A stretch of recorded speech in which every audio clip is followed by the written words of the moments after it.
All right, so I got my my order in. I ordered two UGF filters from eBay, not Timo this time, from eBay. I'm trying to get away from ordering from Temu because I assume that the prices are going to go up due to like tariffs and things like that, or and it just takes so long to get stuff from Temu. So I ordered it. I'll put a link from the eBay seller in the description. And these arrived 4 days after ordering them. So the main thing is I was looking for is the quality, just to make sure that we don't end up with something poor quality, like I did with the first one that I got from Temu. So ordered two of them.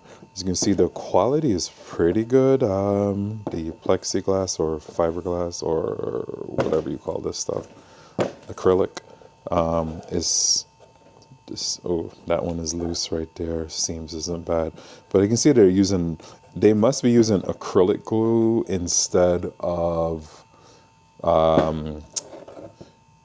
silicone. Acrylic glue is okay, but it's a very thin layer of coating. There is a little break right there on the latch, but or on the seam, but that's not a big deal because again, this is going to be submerged in water. It's not like it's going to be holding water outside of water, so that should be fine. And here's the plastic that's going to hold. You know what? So over here, I have my parts that I ordered from Temu because I wanted to make my own.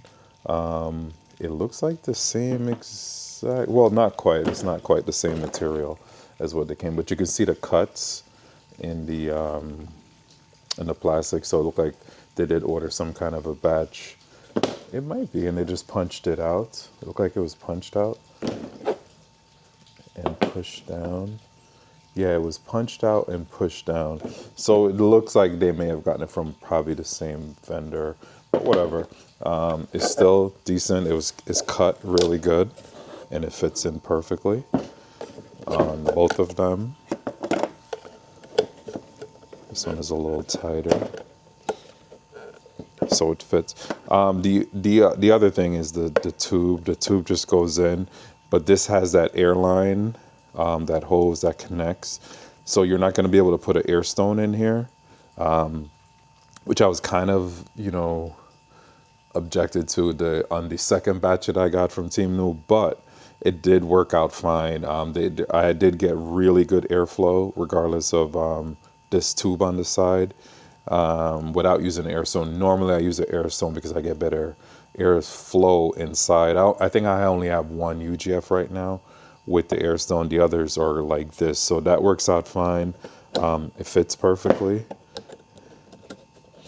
So what I'm going to do is put these are the small ones. The seller, he has 3 different sizes.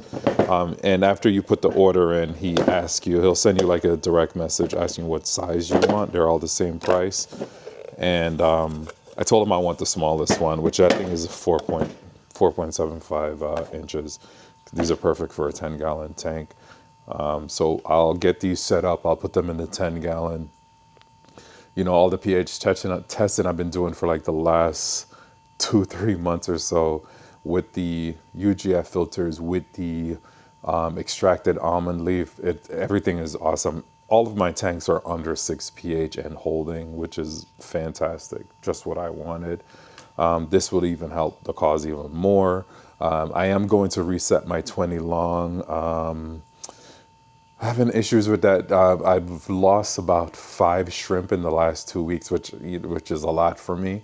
And I don't see any babies in the tank. So that's your first sign that there's a problem. Even though tested the water seemed fine. pH, all the, API tests are where they should be, but something is not right in the tank. So I'm going to do a reset. I have plenty of substrate. I have a whole bucket of substrate here. That I can use. It's barely ever used, and I know that substrate is good. I'm just gonna take everything out, clean out the tank, and I'm just gonna set it up again. Every now and then these things happen. Maybe the shrimp are no. I'm not gonna say that. Most of that tank has been around for almost 2 years, So maybe it's the point of time to reset, but that seems a bit early for me. But I'd rather err on the side of caution. I don't want to keep losing my shrimp. I did take out maybe about 60 out of there, put them in the big 40 breeder where I have all the room in the world. And I'm just going to do a reset and we'll see how it looks afterwards and see how things work out. But yeah, I'm pleasantly surprised with this eBay order. I think these were $24 each. On Temu, I think they were about $15 or $16, which is not bad, you know, $9 more. And you get them within the week rather than waiting almost a month and, you know, not having to deal with all the shipping and handling issues that potentially is going to face us in the future. So I'll put a link in the description. And again, I'm pleasantly surprised with these. Thanks.